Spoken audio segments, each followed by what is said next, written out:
الحمد للہ رب العالمین الصلاة والسلام علی سید الانبیاء والمرسلین وعلی آلہ وصحبہ اجمعین. اللہ لا الہ الا هو الحی القیوم لا تأخذہ سنة ولا نوم لہ ما فی السماوات وما فی الارض من ذا الذی یشفع عنده الا بإذنہ يعلم ما بين أيديهم وما خلفهم ولا يحيطون بشيء من علمه إلا بما شاء وسع كرسيه السماوات والأرض ولا يؤوده حفظهما وهو العلي العظيم.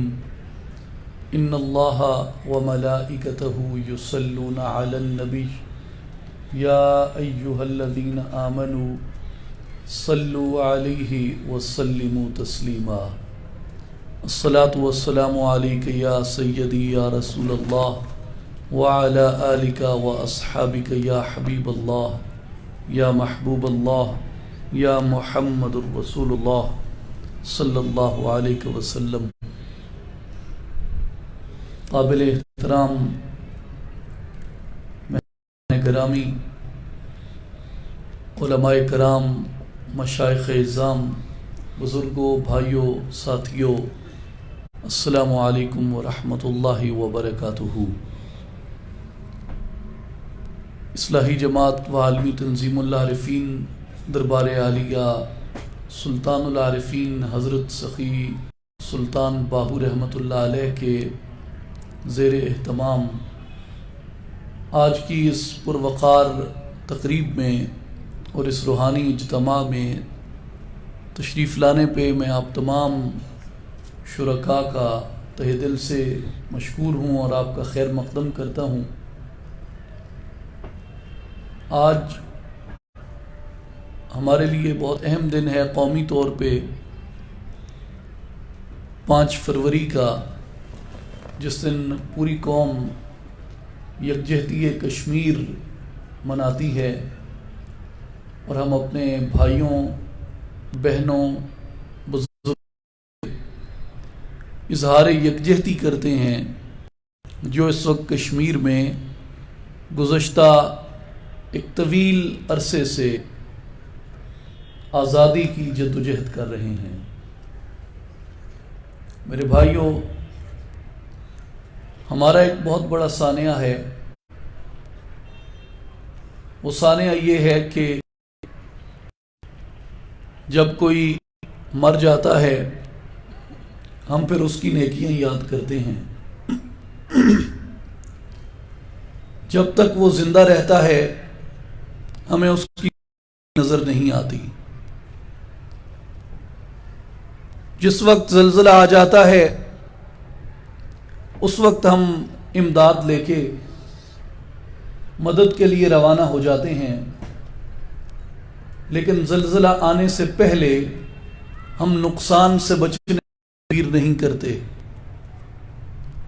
جب سیلاب آ جاتا ہے فصلیں، گھر، بستیاں، شہر اجڑ جاتے ہیں، مویشی جانور بہہ جاتے ہیں، مال و متاع سب ضائع ہو جاتا ہے. اس وقت ہم مدد کے لیے، امداد کے لیے نکل پڑتے ہیں، ریسکیو کی ٹیمیں بھی روانہ کرتے ہیں اور چیخ چیخ کے میڈیا کے ذریعے بھی اور باقی ذرائع سے بھی لوگوں کو یہ بتاتے ہیں کہ فلاں جگہ پر یہ ہو گیا اور فلاں جگہ پہ وہ نقصان ہو گیا. لیکن سیلاب آنے سے جو سال بھر ہمارے پاس وقت ہوتا ہے اس میں ہم نہ حفاظتی بند بناتے ہیں اور نہ سیلاب سے بچاؤ کی دیگر تدابیر کرتے ہیں. اسی طرح ہم نے اپنی آبادی کے لیے کوشش کی کہ ہر جگہ بجلی پہنچے، الیکٹریسٹی ہر جگہ پہ ہو، لیکن اللہ بخش جنرل ایوب خان کو جو ڈیم وہ بنا گئے سو بنا گئے، اس کے بعد کسی نے بجلی کی پیداوار کا کوئی سنجیدہ اہتمام نہیں کیا اور اب ہم بیٹھ کے روتے ہیں کہ لوڈ شیڈنگ بہت ہوتی ہے. ہمارے اندر کوئی مینوفیکچرنگ ایسی خرابیاں ہیں ہم وقت گزر جانے کے بعد اٹھتے ہیں، جس کا ہمیں ایک دل جوئی کے طور پہ تو فائدہ ضرور ہوتا ہے، اصل سے ہم محروم ہو جاتے ہیں۔ یہی کچھ ہم نے اپنی اس قومی سستی کا جو ہمارا رویہ ہے، چیزوں کو بگاڑنے کا ہمارا جو یہ طریقہ کار ہے، اسی کے تحت ہم نے مسئلہ کشمیر سے کئی زیادتیاں کی۔ آج پوری قوم کشمیر کے لیے چیخ رہی ہے۔ اس وقت جب کشمیر کے اوپر غصب لگ چکا، جب آرٹیکل 370 ختم کیا جا چکا، جب کشمیر کی خصوصی حیثیت ختم کر کے کشمیر کے اندر غیر کشمیری آباد کاری آبادی کا توازن تبدیل کیا جا چکا، اب پوری قوم سراپا احتجاج ہو گئی۔ کس کے خلاف؟ نریندر مودی کے خلاف۔ اگر یہ کام ہم نے آرٹیکل 370 کے ختم کیے جانے سے پہلے اور 35A کے ختم کیے جانے سے پہلے اگر قوم کشمیر کے مسئلے پہ یک آواز ہوتی، یہ 70-75 سال جو ہم نے گزارے، اگر اس میں ہم نے قومی یکجہتی کا ثبوت دیا ہوتا، ملی حمیت کا ثبوت دیا ہوتا، قومی اتحاد کا ثبوت دیا ہوتا، کشمیر کے قومی پالیسی بنائی ہوتی، تو آج کشمیر اس طرح رفتہ رفتہ ہمارے ہاتھ سے نکل کے ہندوستان کی جھولی میں گرتا۔ ہمیں اپنی غلطیوں کا اعتراف کرنا چاہیے، اور یہ ہم نے صرف کشمیر کے مسئلے میں نہیں، دہشت گردی کی جنگ میں آپ دیکھیں، ہم نے اسی طرح کی ملتی جلتی غلطیاں کی ہیں۔ صرف اس میں آپ پانی کے متعلق دیکھیں، ہم نے اسی طرح کی غلطیاں کی ہیں۔ جب وہ ڈیم بنا رہے تھے اس وقت تک ہمارے حکمران خواب غفلت، جب ڈیم بن چکے پانی روکا جا، پھر ہم نے کہا کہ پاکستان اب آبی قلت کا شکار ہو رہا ہے۔ اس وقت آپ کہاں تھے جس وقت دریاؤں کے سودے ہوئے؟ اس وقت آپ کہاں تھے دریاؤں پہ ڈیم بن رہا تھا؟ اس وقت آپ کہاں تھے جب دریاؤں کے رخ موڑے جا رہے؟ تو یہ کہ ہمارا قومی وتیرہ ہے، سیلاب ہو، بجلی ہو، پانی ہو، زلزلے ہوں، باقی آفات ہوں، ہر چیز پہ وقت گزر جانے کے بعد ہم اٹھتے ہیں۔ اہل قصور، میرے بھائیوں اور بزرگوں، میری پہلی آپ سے گزارش یہ ہے کہ ہمیں اپنے تدبر اور تفکر کے طریقے بنیادی تبدیلی کی ضرورت ہے، اور خطرہ آنے سے پہلے خطرے کو بھانپ لینا چاہیے۔ امیر المومنین سیدنا عمر ابن الخطاب رضی اللہ تعالیٰ عنہ کے بارے میں یہ کہا جاتا ہے کہ مختلف اقوال ہیں، کئی کہتے ہیں کہ آپ خطرے کو 12 میل سے سونگ لیتے تھے، لیکن کئیوں نے کہا کہ آپ خطرے کو 12 برس سے سونگ لیتے تھے۔ لیڈر کا کام یہ ہوتا ہے، حکمران وقت کا کام یہ ہوتا ہے کہ وہ خطرے کو بو کو محسوس کر لے۔ مثال کے طور پہ یہ جو سوئز کنال بنی، اس کا منصوبہ سیدنا فاروق اعظم رضی اللہ تعالیٰ عنہ کے زمانے میں پیش کیا گیا کہ یہ کینال بنائی جائے تو اس سے خطے میں بہت بہتری آئے گی، ایک تبدیلی آئے گی۔ آپ نے فرمایا کہ اگر تم نے یہ بنا لی تو بنی اصفر تمہارے گھروں تک پہنچ جائیں گے، تک جا پہنچیں گے۔ اس بات کو مدت گزر گئی، زمانہ گزر گیا، اس امت کو سمجھ نہ آئی کہ بنی اصفر سے مراد کون ہیں، اور فاروق اعظم رضی اللہ تعالیٰ عنہ نے اس کے متعلق یہ ارشاد کیوں فرمایا؟ لیکن جس وقت مغرب کو نو آبادیات کی مرگی لاحق ہوئی، نو آبادیات کا دورہ پڑا، ساری دنیا کو فتح کرنے نکلے، اس وقت دنیا کو مڈل ایسٹ کو اور اس سے متعلقہ علاقوں کو فتح کرنے کے لیے کس طریقے سے سوئز کو نیول سپورٹ، اور انہوں نے دنیا اسلام پہ اپنے کیا۔ حکمران کا کام یہ نہیں ہوتا کہ جب آفت آئے، مصیبت آئے، تو پھر قوم کے سامنے وہ آ جائے کہ اب میں تمہارا مربی ہوں، اب میں تمہارے درد چننے آیا ہوں، اور اب میں تمہارے آنسو پوچھنے آیا ہوں۔ لیڈر کا کام یہ ہوتا ہے کہ جو خطرہ آنے سے پہلے اس کو محسوس کر لے، جس طریقے سے محمد علی جناح نے کیا۔ میرے بھائیوں اور بزرگوں، ہماری یہ بدقسمتی ہے کہ ہمارا قومی مزاج پیپسی کی بوتل کی طرح ہے، کھلتا ہے تو ایک مرتبہ بوتل ابھرتی ہے، وہ جب وقتی ابال ٹل جاتا ہے تو وہ پانی اس کا بیٹھ جاتا ہے، پھر ضرورت پڑنے پہ پینے والا جب نمک ڈالتا ہے تھوڑا سا، بوتل ایک بار پھر جوش مارتی ہے، 2-3 بار جب نمک ڈالا جاتا ہے، اس کے بعد اس کے اندر وہ جو ابھرنے کی طاقت ہوتی ہے وہ ختم ہو جاتی ہے، اور پھر وہ نرم ہو جاتی ہے، ہو جائے ملائم تو جدھر چاہے ادھر پھر۔ ہمیں اپنا مزاج بدلنا پڑے گا، ہمیں اپنی ترجیحات بدلنی پڑیں گی، ہمیں اپنے سوچنے کا، سمجھنے کا، سوال کرنے کا، جواب طریقہ کار تبدیل کرنا پڑے گا۔ جب تک ہم نہیں کرتے، ہم اسی طرح اپنے قومی نقصان کرتے رہیں گے، جس طرح مسئلہ کشمیر پہ ہم نے اپنے بڑے بڑے قومی نقصان کیے۔ آپ دیکھیے، جس بات پہ سیاستدانوں کی اور ہمارے باقی قومی سطح کے جتنے سٹیک ہولڈرز ہیں، ان کو جس چیز کی جب ضرورت ہوتی ہے، آئین بنانا تھا، 73 میں ساری قوم اکٹھی ہوئی، آئین بن گیا۔ اس کے بعد میں ایک مثال آپ کو جنگ دہشت گردی کی دیتا ہوں۔ 11-12 سال یہ جنگ ہوتی رہی، ہم پہلے تو اس جنگ کو ماننے پہ تیار نہ تھے، لیکن جب ہم نے اسے سمجھا کہ اب یہ ہماری جنگ بن چکی ہے، تو پھر ہم نے ایک نیشنل ایکشن پلان بنایا، جس میں تمام سٹیک ہولڈرز اکٹھے ہوئے، ساری قوم اکٹھی ہوئی، اور ہم نے اس نجات پائی۔ ہم نے ان 70 برسوں میں ہماری ناکامی ہے کہ ہم کشمیر کے اوپر کوئی قومی کشمیر پالیسی نہیں بنا سکے، جو ہماری بنیادی ضرورت تھی۔ اس کے بعد میرے بھائیوں اور بزرگوں، تاریخ ایک چیز ہے، اور علم سیکھنے کے جو چند بڑے ذرائع ہیں، جیسے حواس خمسہ ہیں، مظاہر قدرت ہیں، انٹیوشن ہے، اس کا تاریخ علم بہت بڑا ذریعہ ہے، اور آپ ماضی کے ذریعے مستقبل میں دیکھ سکتے ہیں کہ آگے کیا ہوگا۔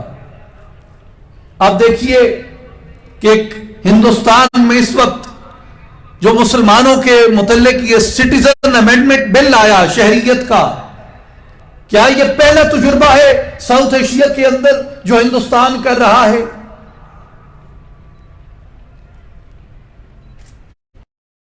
میانمار میں کیا ہوا، برما میں کیا ہوا، یہ آپ سنتے ہیں۔ روہنگیا مسلمان جن کے ساتھ میانمار میں زیادتی ہوئی، ان مسلمانوں نے کیوں یہ سزا بھگتی؟ آپ غور کریں، آپ کو تاریخ یہی تسلسل بتاتی ہے۔ سب سے پہلے میانمار کی جو ایکسٹریمسٹ ٹیررسٹ بدھ حکومت تھی، انہوں نے کہا کہ ہم ایک نیشنل سٹیزن شپ رجسٹر لائیں گے، اور ہم دیکھیں گے کہ کون ہمارے ملک کا شہری ہے اور کون ہمارے ملک کا شہری نہیں ہے۔ رجسٹر آیا، ساری مسلم دنیا سوئی رہی، ایک حکمران کے دل میں بھی اس شک نے جنم نہیں لیا کہ یہ روہنگیا مسلمانوں سے ظلم و زیادتی کا بازار گرم کرنے کا یہ سامان تیار کیا جا رہا ہے۔ ساری مسلم دنیا سوئی رہی، امینڈمنٹ رجسٹر آیا، گزر گیا، اور فیصلہ یہ ہوا کہ یہ جو روہنگی مسلمان ہیں، جو راخائن کے علاقے میں رہتے ہیں، اراکان کے علاقے میں رہتے ہیں، یہ تو دراصل بنگالی لوگ ہیں، زبردستی یہاں آ کے قابض ہو گئے ہیں، اس لیے یہ ریاست برما کے شہری نہیں ہیں۔ اب ان کا کیا کرنا ہے؟ انہوں نے کہا ان کا کرنا یہ ہے کہ ان کو نوٹس دیں کہ یہ ملک چھوڑ کے، یہ زمینیں چھوڑ کے یہاں سے نکل جائیں۔ میرے بھائیو، مجھے بتائیں، میں جس قبیلے سے تعلق رکھتا ہوں، حضرت سلطان العارفین سلطان باہو رحمت اللہ علیہ وادی سون سکیسر انگا سے آپ کے والدین کا تعلق تھا، جو موجودہ ضلع خوشاب میں ہے۔ وہاں سے آپ کے والد گرامی ہجرت کر کے شورکوٹ میں آباد ہوئے۔ اس کے بعد یہ اب تقریباً 350 پونے 400 سال ہو گئے خان وادہ شورکوٹ میں آباد ہے۔ آج وہاں آ کے ہمیں انتظامیہ کہے کہ جناب آپ تو دراصل جنگ کے شہری نہیں ہیں، شورکوٹ کے شہری نہیں ہیں، آپ سون سکیسر کے شہری ہیں، اپنا مڈی بستر اٹھائیے اور سون سکیسر تشریف لے جائیے۔ کیا آپ کے خیال میں یہ بات قرین انصاف ہے کہ بھائی 300-400 سال سے ہم وہاں بیٹھے ہیں، ہمارا علاقہ ہے، آباء و اجداد کی قبریں ہیں وہاں پہ، صدیاں بتائی ہیں ہم نے وہاں پہ، آج بھی ہم وہاں کے نہیں ہوئے؟ اب وادی سون میں ہمارا تعلق قبیلہ عوان سے ہے، جو سلطان محمود غزنوی کے ساتھ فتح ہندوستان کے موقع پہ ہرات سے ہجرت کر کے سون سکیسر میں آیا۔ اب خوشاب کی انتظامیہ آئے اور ہمیں آ کے کہے لو بھیا وانو واری لگ گئی ہے تو آڈی چکو تے واپس ہرات غور تے غزنی نو چلو جتوں آئے سی تسی محمود غزنوی نال۔ کیا یہ قرین انصاف ہے؟ بھائی وہ رخائن کے اندر، اراکان کے اندر جو مسلمان رہ رہے ہیں وہ 2 صدیوں سے رہ رہے ہیں وہاں پہ، جب آ کے کہتے ہیں کہ اپنا بستر اٹھائیے اور یہاں سے روانہ ہو جائیے، تو انہوں نے کہا کہ ہماری ریاست چھوڑیے، تو وہ بولے کہ جناب ہم کیسے چھوڑیں، آباء و اجداد کی قبریں ہیں، عرصہ ہوا، مدت ہوئی، زمانہ ہم یہاں پہ رہ رہے ہیں، کون ہمیں نکال سکتا ہے یہاں سے؟ تو انہوں نے کہا جو نہیں نکلے گا ہم ان کو ماریں گے، ان کو ڈیٹینشن کیمپوں کے اندر رکھیں گے، اور وہاں مسلمانوں کا قتل عام شروع کیا۔ بدھسٹ حکومت نے ہزاروں کی تعداد میں نہیں، لاکھوں کی تعداد میں مسلمان شہید کیے گئے، عورتوں کی عصمت دری کی گئی، غلام بنا کے رکھا گیا، ان کو بنا کے رکھا گیا مسلمان عورتوں کو۔ اس کے بعد چند ایک کو بنگلہ دیش حکومت نے قبول کیا، چند ایک کو سعودی عرب نے قبول کیا، چند ایک کو ترکی نے قبول کیا۔ جو وہاں رہے انہوں نے مار کھائی، اور کئی تھے جنہیں کس چیز کیا اللہ کی ذات جانتی ہے۔ ہزاروں مسلمان کشتیوں میں بحیرہ عرب میں ڈوب کے مرے، ہزاروں مسلمان۔ یہ بی بی سی کی، CNN کی، الجزیرہ کی، بڑے بڑے عالمی اداروں کی رپورٹس اس کے اوپر موجود ہیں۔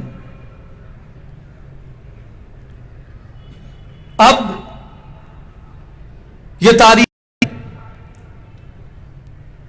لیڈر کا کیا کام تھا کہ اس تاریخ سے سیکھے، لیکن ہندوستان کے مسلمانوں تم بدقسمت ہو، تمہارے پاس آج کوئی جناح جیسا آج جو ہیں تمہارے اوپر ڈھائے جانے والے مظالم پہ وہ یا تو خاموش ہے یا حکومت ہند کے حامی ہیں، تمہارے خلاف فتوے جاری کرتے ہیں۔ آج ان میں کوئی محمد علی جناح نہیں ہے جو سمجھ سکے، جو وقت کی نبض پہ ہاتھ رکھ سکے، اپنا قائدانہ کردار رکھ سکے۔ وہی ہوا۔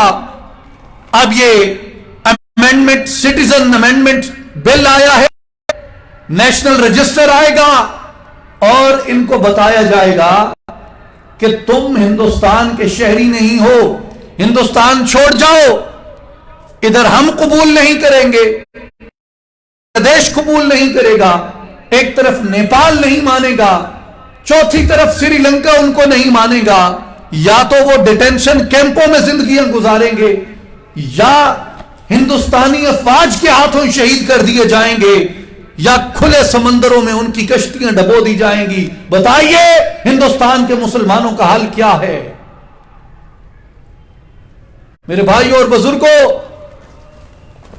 یہ تاریخ ہمیں سکھاتی ہے کہ جب اس طرح کی صورتحال پیدا ہو تو قوموں کا کام ہوتا ہے کھڑا ہونا، آواز اٹھانا، اپنے اختیارات بروئے کار لانا، اپنے وسائل بروئے کار لانا۔ آج مسلم دنیا کے حکمرانوں کی ذمہ داری بنتی ہے کہ وہ اپنے اندرونی اختلافات کو پروان چڑھانے کی بجائے ان اصل مسائل پہ غور کریں، کشمیر پہ توجہ دیں، ہندوستان کے مسلمانوں پہ توجہ دیں، فلسطین کے مسئلے پہ توجہ دیں، اور ہمارے جو دیگر بنیادی تہذیبی مسائل اٹھے ہوئے ہیں ان کو حل کرنے کی کوشش کریں۔ میرے بھائیوں، آپ دیکھیں کہ آج ہم مودی کو برا کہتے ہیں،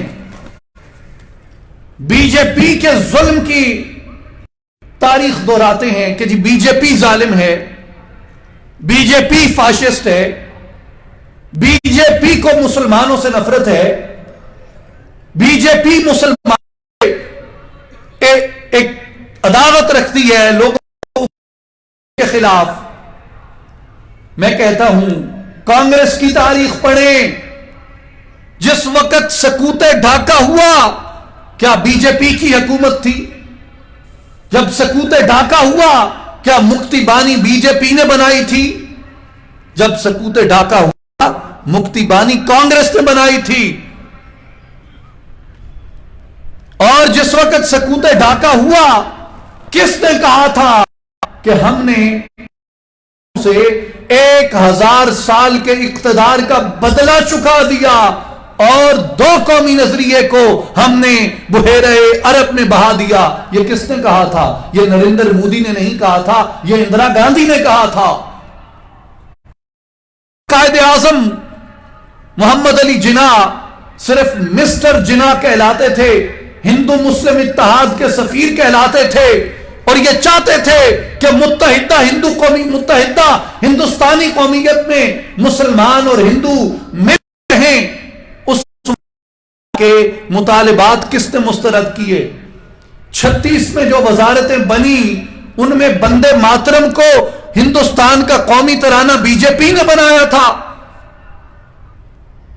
مسلمانوں سے جتنے ناروا سلوک کیے گئے کیا وہ بی جے پی نے کیے تھے؟ کیا مہاتما گاندھی بی جے پی کے لیڈر تھے؟ کیا پنڈت جواہر لال نہرو بی جے پی کے لیڈر تھے؟ نہیں، یہ کانگریس کے لیڈر تھے۔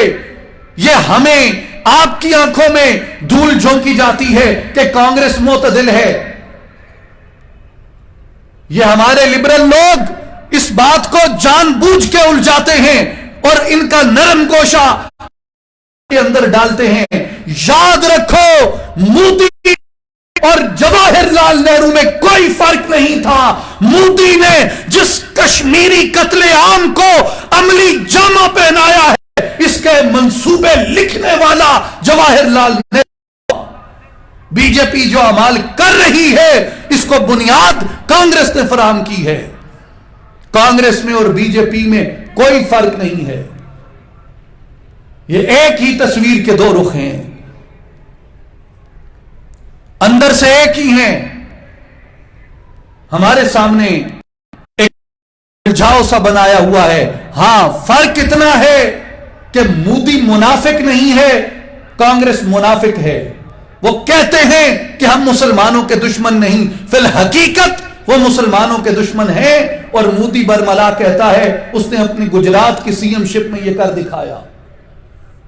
اس لیے آپ یہ جانتے ہیں کہ منافق کافر سے زیادہ نقصان دہ۔ میرے بھائی اور بزرگ، یہ میں نے اس لیے تاریخ کے ابواب آپ کے سامنے رکھے کہ ہمارے ذہن کے اندر یہ بات واضح ہو کہ کانگریس آئے یا بی جے پی آئے، ان دونوں کا بنیادی نظریہ ہندو تسلط ہے، اکھنڈ بھارت ہے، اور مسلمانوں کو اس سرزمین سے ختم کرنا ہے۔ آپ شدی تحریک کو دیکھیں، تحریک پاکستان کے اگر آپ طالب علم ہیں پاک و ہند کی سیاسی تاریخ پہ اگر آپ نظر رکھتے ہیں، آپ کبھی شدی تحریک کو دوبارہ پڑھیں، تحریک ترک موالات کو پڑھیں، کیا وہ بی جے پی کے نتیجے میں ہوئی تھی؟ یہ جتنے کانگریسی لوگ ہیں یہ اسی طرح مسلمانوں سے نفرت رکھتے ہیں جس طرح بی جے پی رکھتی ہے۔ ان کے ایک بہت بڑے لیڈر تھے کانگریس کے، ہمارے مسلمان سے تھے، انہوں نے پاکستان کے بارے میں پیشین گوئیاں کی کہ پاکستان اتنا عرصہ یہ اکٹھا رہے گا، مشرقی پاکستان، اور اتنے عرصے بعد یہ دونوں الگ الگ ہو جائیں گے، اور پھر پاکستان کی سوسائٹی میں فلاں مسئلہ پیدا ہوگا، فلاں مسئلہ پیدا ہوگا، فلاں چیز میں الجھے گی، یہ فیل سٹیٹ ہو جائے گی، یہ ہو جائے گا، وہ جو ان کی جنا دشمنی تھی اس کے مطابق انہوں نے کچھ پیشین گوئیاں کر دی۔ پچھلے دنوں مجھے میرے ایک دوست نے کہا کہ جی آپ نے فلاں صاحب کی پیشین جو انہوں نے پاکستان کے بارے میں کی ہیں۔ میں نے کہا مجھے پاکستان کی پیشین گوئیوں کا پتہ ہے، آج کا مسئلہ پاکستان نہیں ہے، آج کا مسئلہ ہندوستان میں بسنے والا مسلمان ہے جسے آپ ویژنری کہتے ہیں، اپنا لیڈر کہتے ہیں، اس نے ہندوستان کے مسلمانوں کے متعلق کوئی ہے تو وہ مجھے ذرا لا کے دکھائیے۔ آج پاکستان سے زیادہ ہندوستان میں بسنے والے مسلمانوں کے بارے میں سوچنے کی ضرورت ہے۔ تو لب خاموش ہو گئے، آنکھیں جھک گئیں۔ میں نے کہا بہتر تھا اس دن آپ نے مان لیا ہوتا کہ محمد علی جناح ٹھیک کہہ رہا ہے۔ ایک بڑی قدر شخصیت نے ایک بات بتائی کہ برٹش انڈین آرمی کے ایک بڑے سینئر آفیسر تھے، قائد اعظم صاحب نے انہیں بلایا اور انہیں کہا کہ gentlemen I need you in Pakistan to reorganize our military، کہ مجھے آپ کی ضرورت ہے پاکستان میں کہ آپ آ کے ہماری فوج کی تنظیمیں نو کریں۔ بھئی نیا ملک ہے، اسے کھڑا کرنے میں آگے بڑھانے جالکار کی ضرورت ہے، تو آپ آئیے۔ انہوں نے جواب دیا قائد اعظم کو، انہوں نے قائد اعظم کو کہا جی میں آپ کے اس دو قومی نظریے سے اتفاق نہیں کرتا، اس لیے میں ہندوستان میں رہوں گا، میں پاکستان میں نہیں آ رہا، میں تقسیم ہند کا قائد ہوں۔ تو انہوں نے مجھے بتایا کہ قائد اعظم صاحب نے ان کو یہ لفظ کہے کہ دیکھو میں واحد شخص ہوں جسے ہندو مسلم اتحاد کا سفیر کہا جاتا تھا، اللہ نے میری آنکھوں سے پردہ ہٹایا اور میں نے یہ جان لیا کہ ہندو کبھی بھی مسلم تسلیم نہیں کرے گا۔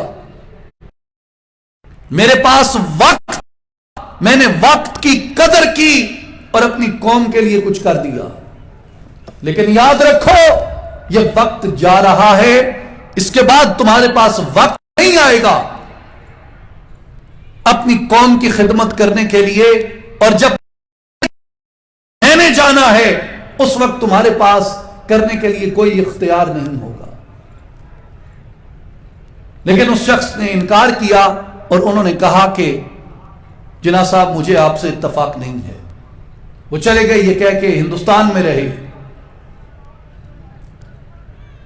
ایک عرصہ گزرا، یہ غالباً 70s میں پاکستان کا ایک وفد گیا ہندوستان میں، تو انہوں نے پاکستانیوں کی 2-3 جو سیاستدان تھے ان کی دعوت کی اپنے گھر پہ دلی میں،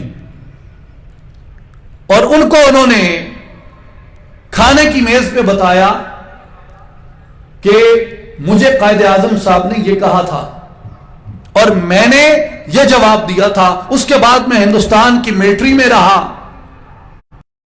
جوائن کی، مجھے وزارت ملی، لیکن میں نے ہندوستان میں قدم پہ محسوس کیا کہ میں مسلمان ہوں، یہ مجھے ہندوستانی کم اور مسلمان زیادہ سمجھتے ہیں، اور مجھے یہ آج احساس ہوتا ہے کہ جناح نے جو کہا تھا وہ ٹھیک کہا تھا.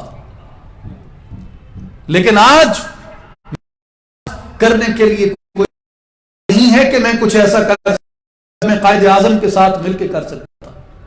میں شیخ عبداللہ کے بیٹوں سے پوچھتا ہوں, عمر عبداللہ سے, فاروق عبداللہ سے, اس وقت آپ نے پاکستان کی پیٹھ میں خنجر گھونپا, آج آپ اٹھ کے کہتے ہیں کہ قائد اعظم ٹھیک کہتے تھے. 70 سال کی تاخیر آپ کے خیال میں کچھ زیادہ تاخیر نہیں ہے؟ محبوبہ مفتی صاحبہ کہتی ہیں کہ جناح ٹھیک تھا, ہمیں سمجھنے میں غلطی. ہر ہندوستانی مسلمان لیڈر نے مانا کہ قائد اعظم ٹھیک تھے. اگر ہم نے 70 سال بعد حقائق کو تسلیم کرنا ہے تو مجھے بتائیے آج کرنے کے لیے آپ کے بس میں رہا کیا؟ جب تحریک چل رہی تھی, جب تقدیر لکھی جا رہی تھی, اس وقت اگر جناح کی کمر میں خنجر نہ گھونپے جاتے, آج ہندوستان میں مسلمانوں کی یہ حالت زار نہ ہوتی, آج ایک بہتر پاکستان ہوتا, آج مضبوط مسلمان ہوتے. میرے بھائیوں اور بزرگوں,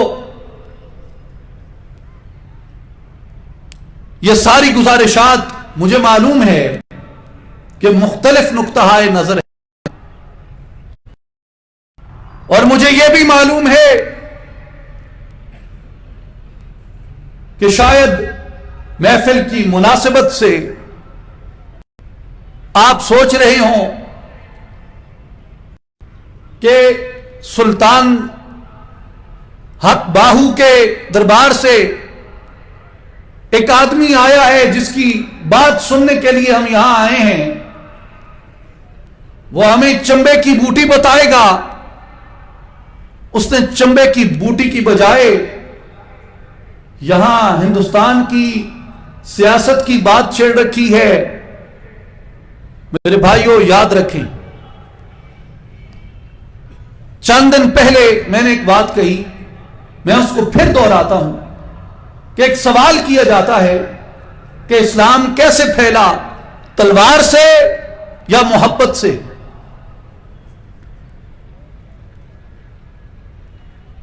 تو ایک بندے نے مجھ سے یہ سوال کیا کہ عام طور پہ یہ بحث ہوتی ہے کہ اسلام تلوار سے پھیلا ہے یا اسلام محبت سے پھیلا ہے. میں نے کہا یہ سوال اپنے روح میں درست نہیں ہے, اس لیے کہ آپ جب کہتے ہیں کہ اسلام تلوار سے پھیلا یا محبت سے پھیلا, آپ کا نقطہ نظر یہ ہے کہ محبت میں اور تلوار میں کوئی تصادم ہے, کوئی تضاد ہے, کوئی ٹکراؤ ہے. ہر چیز کی ضرورت ہوتی ہے. یاد رکھیں میرے بھائیوں اور بزرگوں, اللہ نے جس کے سینے میں ایمان کی دولت رکھی اور اسے کوئی ہنر بھی عطا, جسے جو ہنر عطا کیا اس مومن نے اسی ہنر سے اسلام کی خدمت کی ہے. جسے محبت عطا کی اس نے محبت سے اسلام پھیلایا, جسے جنگی فنون عطا کیے اس نے جہاد سے اسلام پھیلایا.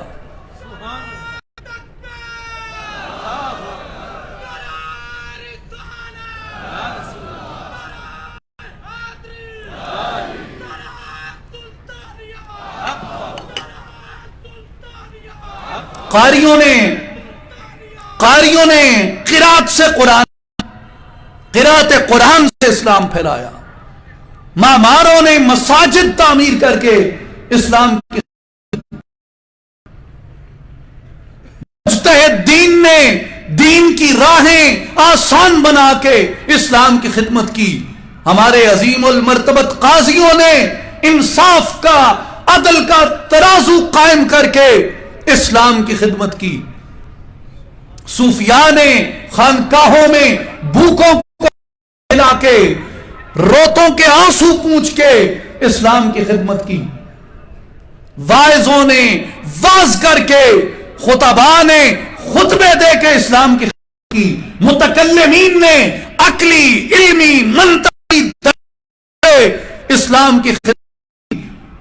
اور مجاہدین اسلام نے گھوڑوں کی پشت پہ بیٹھ کے دین کی, ملت کی, اپنی قوت بازو سے حفاظت کر کے اسلام کی خدمت کی. اللہ نے جسے جو ہنر دیا تھا اس نے اپنے ہنر سے اسلام کو پھیلایا. ضرورت پڑی مجاہدین صوفی بن گئے. جہاں ضرورت پڑی مجاہدین صوفی بن گئے. جہاں ضرورت پڑی صوفیاء مجاہدین بن گئے. جہاں ضرورت پڑی مجاہدین صوفی بن گئے. جہاں ضرورت پڑی صوفی مجاہد بن گئے. میرے بھائیوں، یہ دیکھا جاتا ہے کہ اس وقت صاحبان خانقاہ ہمیشہ خانقاہوں میں رہے، حجروں میں رہے، خلوتوں میں رہے، ذکر کی مجلسیں بپا کی. لیکن اکبر نے فتنہ اٹھایا تو پھر کوئی صوفی خانقاہ میں نہ تھا. فتنہ اکبری کے خلاف صوفیاء میدان میں آئے، جیلیں بھگتی، سزائیں کاٹی. فتنہ دب گیا. زیب جیسا حکمران عطا کیا جس نے دین کا احیاء کیا، فقہ کی تدوین نو کی، علماء کو آگے لایا. صوفیاء پھر اپنی مجلسوں میں، اپنی تربیت میں، نظام میں مشغول ہو گئے. پھر انگریز آیا، صوفیاء پھر میدان میں آئے. ہزار صوفیاء سکھوں کے خلاف. میرے اپنے خاندان کی جو 2826 میں جھنڈا سنگھ اور گھنڈا سنگھ نے یورش کی، ہمارے اپنے خاندان کے بزرگ لڑے جنگ کے سیالوں کے ساتھ مل کے. آپ پیر صاحب پگارا کی تاریخ دیکھ، خالد سریہ بادشاہ انگریز کے ہاتھوں شہید ہوئے. ہزاروں مجاہدین ان کے شہید ہوئے انگریز کے خلاف لڑتے ہوئے. علامہ فضل حق خیر آبادی کو دیکھیے، اور بے شمار صوفیاء کے اکابر کے بزرگوں کے نام میں بتا سکتا ہوں. پھر امن ہوا، وہ پھر اپنے حجروں میں گئے، پھر تربیت شروع کر دی لوگوں کی. پھر ایک وقت آیا جب انہوں نے، لوگوں نے کہا کہ یہ پینٹ کوٹ پہننے والا، داڑھی منڈا، ساری زندگی انگریزوں میں گزارنے والا بابو مسلمانوں کا لیڈر کیسے ہو سکتا ہے؟ ایک نہیں، دو نہیں، تین نہیں، 20 مشائخ کرام کو، 20 مشائخ کرام کو رسول پاک شہ الاولاق خاتم الانبیاء صلی اللہ علیہ وآلہ وسلم نے خواب میں تشریف لا کے بتایا کہ ہم نے پاکستان کا مقدمہ محمد علی جناح کے سپرد کر دیا ہے. وہ صوفیاء جو حجروں میں تھے، حجروں سے اٹھے، ایک بار پھر میدان میں آ گئے اور پاکستان بنا کے چھوڑا. بزرگوں، جہاں ضرورت پڑتی ہے صوفی مجاہد بناتے ہیں. آج 5 فروری کا دن تھا. مجھے یہ اعزاز حاصل ہے کہ جب سے میں نے شعور کی زندگی میں قدم رکھے، سن 2000 سے 5 فروری کو تواتر سے، تسلسل سے کشمیریوں کے یکجہتی کے طور پہ مناتے ہیں. اس وقت جب یہ قوم کہتی تھی کہ کشمیر کا ایشو تو ختم ہو چکا، کشمیر پہ کوئی آواز نہیں تھی. میرے بھائی بزرگوں، مجھے یاد ہے 2013 میں اسلام آباد میں جس وقت ہم نے اپنا تحقیقی ادارہ مسلم انسٹیٹیوٹ اسٹیبلش کیا، تو اس میں کچھ اور رواج تھے. یعنی پاکستان کے داخلی مسائل پہ بات کی جاتی تھی، بلوچستان پہ کانفرنسیں رکھی جاتی تھی، فاٹا پہ کانفرنسیں رکھی تھی. ہم نے میانمار کی بات، بڑے بڑے پاکستان کے دیکھتے ہیں میڈیا کے چینلز پہ بیٹھے ہوئے شام 8 بجے سے رات 12 بجے تک انہوں نے کہا کہ آپ گمراہ ہیں، پاکستان کے اندر یورش بپا ہے، آپ کو میانمار کا درد ہے. ہم نے کشمیر کانفرنس رکھی اور پاکستان میں عرصہ دراز بعد پہلی انٹرنیشنل کشمیر کانفرنس ہم 2 دن بپا رہی اسلام آباد کے اندر، اور اس سے لوگوں کو یہ پتا چلا کہ ہمارا کوئی مسئلہ کشمیر بھی ہے. اس وقت کشمیر کا نام کوئی نہیں لیتا تھا. اخبارات میں ایک نوائے وقت تھا، 1-2 اور چھوٹے اخبار تھے جو بات کرتے تھے، وگرنہ کہتے تھے تجارت ہندوستان دوستی. آج 5 فروری تھا اور میلاد مصطفیٰ صلی اللہ علیہ وآلہ وسلم کے عنوان سے منسوب یہ محفل. میرے بھائیوں، میں نے رسول اللہ صلی اللہ علیہ وآلہ وسلم کی سنت مبارکہ سے سیکھا ہے حضور کی امت کا درد رکھنا. امتی صحیح وہ ہے جسے اپنے نبی سے بھی محبت اور نبی کی امت سے بھی محبت ہو، جس کے سینے میں دل ایمان کی قوت سے جب دھڑکے تو وہ صرف اپنی ذات کے لیے نہیں، رسول اللہ کے ہر کلمہ گو کے لیے دھڑکتا ہو. محبت اس کو کہتے ہیں. چبھے کانٹا جو کابل میں تو ہندوستان کا ہر پیرو اب ہو جائے.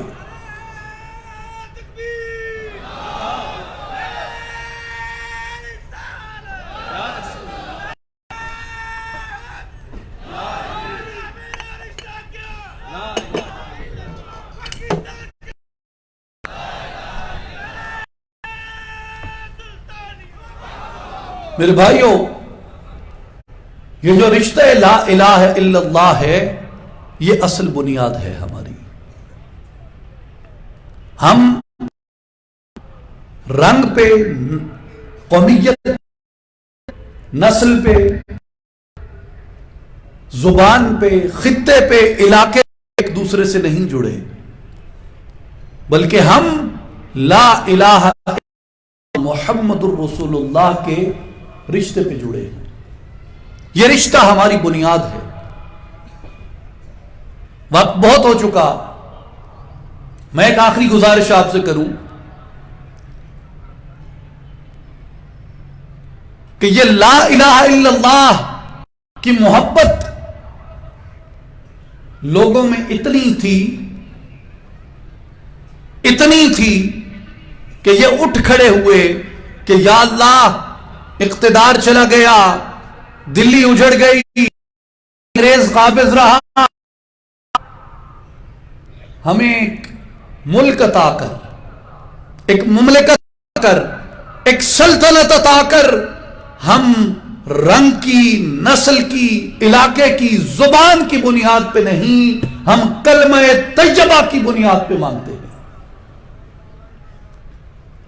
اور میں نے کئی تحریک پاکستان کے کارکنان سے سنا، وہ کہتے ہیں کہ اگر لا الہ الا اللہ کا نعرہ نہ لگتا، پاکستان مارز وجود میں نہ آتا. لوگوں کی محبت ہی پاکستان اور مسلم لیگ کے ساتھ کلمے پہ تھی کہ پاکستان کا مطلب کیا، پاکستان کا مطلب کیا، پاکستان کا مطلب کیا، پاکستان کا مطلب کیا، تیرا میرا رشتہ کیا، میرا رشتہ کیا، کشمیریوں سے رشتہ. یہ کلمے کی محبت تھی جس نے ہمیں آپس میں جوڑا، ہم ایک ہوئے. کبھی سوچیں کہ کلمے سے یہ ہماری محبت کیوں پیدا ہوئی. اور اقوام بھی ہیں، بس رہے تھے، سلجوق بھی، ایرانی بھی، اہل چین میں، ساسان میں ساسانی بھی، تو ہر جگہ مختلف اقوام آباد تھیں. لیکن یہ قوم اٹھی کس نظریے پہ؟ لا الہ الا اللہ. تو جب میں اس کی تاریخ میں جانتا ہوں کہ اس قوم میں یہ محبت کیسے پیدا ہوئی، تو میری نظر اس لیے نہیں، میرا تعلق اس طبقہ سے ہے، تاریخ کے صحیح غیر جانبدارانہ بات کر رہا ہوں کہ میری نظر صوفیاء کے حلقہ ذکر میں جا پہنچتی ہے، جہاں لوگ بیٹھ جاتے اور وہ انہیں کیا سمجھاتے؟ لا الہ لا الہ لا الہ لا الہ۔ سلطان العارفین سلطان باہو کے ابیات کھولیں، پہلی بات کیا سکھائی انہوں نے؟ الف اللہ چمبے دی بوٹی من وچ مرشد لائی ہوں، نفی اسبات دا پانی ملیا۔ نفی کیا ہے؟ لا الہ، کوئی لائق عبادت نہیں ہے، اور اسبات کیا ہے؟ مگر اللہ، یہ نفی اسبات ہے۔ نفی اسبات دا پانی ملیا ہر جائی ہوں۔ نفی اسبات کیا ہے؟ لا الہ، بولیں لا الہ لا الہ لا الہ۔ یہ نفی اسبات تھا۔ نفی اسبات دا پانی ملیا ہر رگے ہر جائی ہوں۔ اور آپ فرماتے ہیں کہ کلمے نال میں ناتی دھوتی، کلمے نال بیائی ہوں، کہ جب دنیا میں آئے تو والدین نے کلمہ ہمارے کانوں میں ڈالا، کلمے سے ہمیں نہلایا اور کلمے سے پاک کیا۔ جب عقد ہوا، کسی رشتے ازدواج میں بندھے، تو کلمے کی حرمت سے ازواج میں باندھا گیا۔ کلمے نال میں ناتی دھوتی، کلمے نال ویائی ہوں، کلمے میرا پڑیا جنازہ، کلمے گور سہائی ہوں، کلمے نال جانا، کلمہ کرے صفائی ہوں۔ میرے بھائیوں اور بزرگوں، یہ کلمے کی محبت صوفیاء کرام نے پیدا فرمائی ہے، یہ کلمے کی پیدا کی۔ میرے بھائیوں اور بزرگوں، اس لیے جو ہماری اساس، ہماری بنیاد ہے، وہ کلمہ طیبہ لا الہ الا اللہ محمد الرسول اللہ ہے۔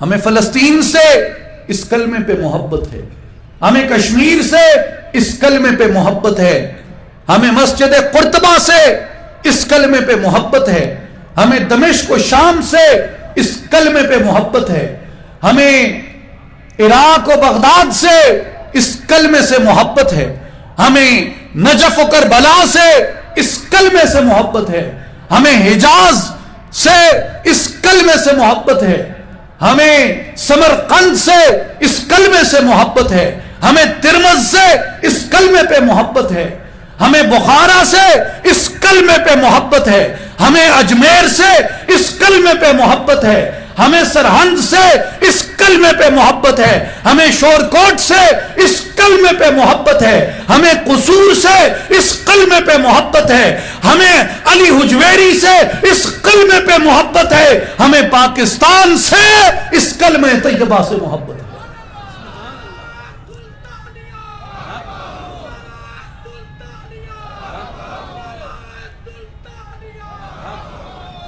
ہمیں اس کلمے سے محبت ہے، یہ کلمہ ہمیں جوڑتا ہے، یہ کلمہ ہمیں اکٹھا کرتا ہے۔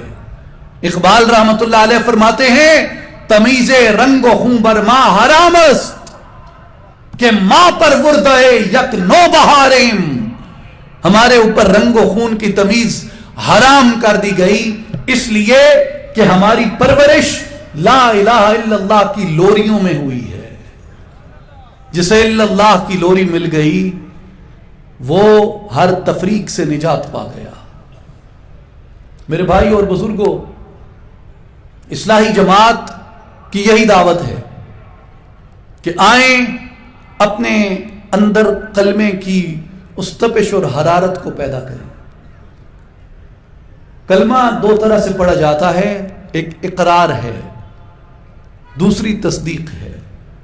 اقرار زبان سے ہوتا ہے اور تصدیق دل سے ہوتی ہے۔ جب زبان اقرار کرے، دل تصدیق کرے، تو کلمے کا نور سینہ مومن کو روشن کر دیتا ہے۔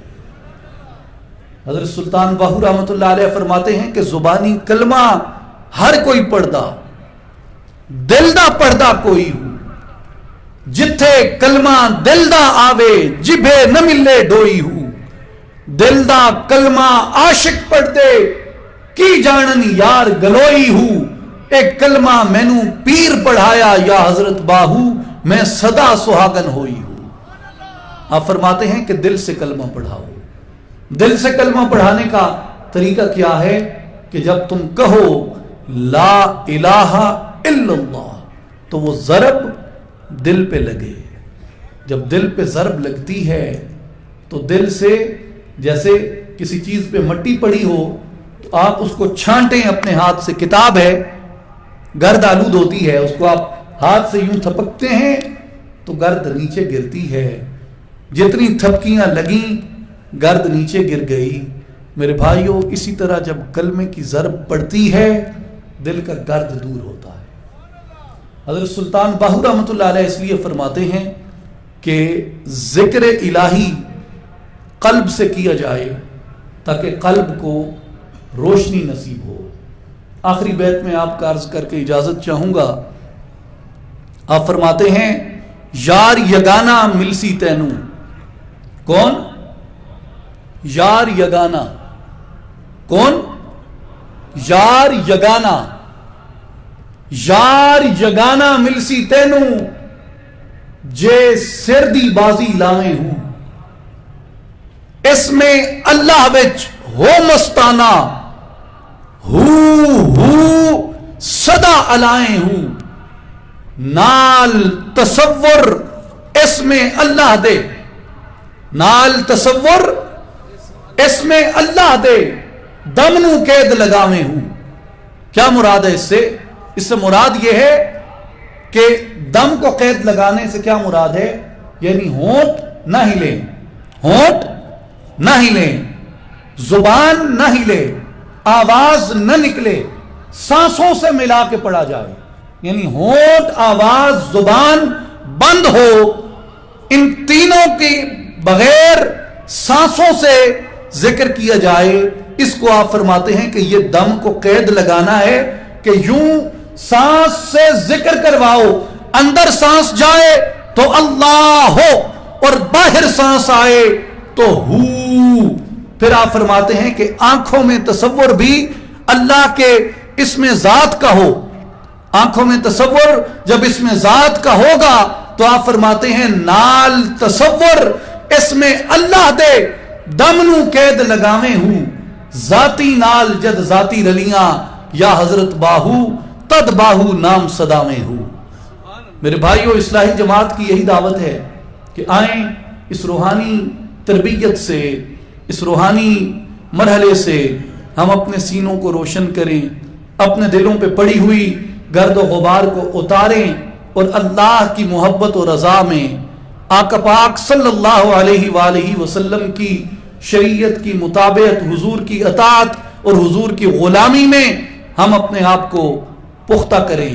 میری آپ تمام بالخصوص اپنے نوجوان ساتھیوں کو یہ دعوت ہے کہ آپ کچھ وقت نکالیں سال بھر کی مصروفیات سے، 10 دن، 15 دن، مہینہ، اور آپ اصلاحی جماعت کے مبلغین کے ساتھ عملاً اس تربیت کو حاصل کریں تاکہ اس نور سے ہمارے سینے صحیح طرح منور ہو جائیں، روشن ہو جائیں۔ اللہ تعالی ہم سب کو عمل کی توفیق عطا فرمائے۔ وآخر دعوانا ان الحمد للہ رب العالمین۔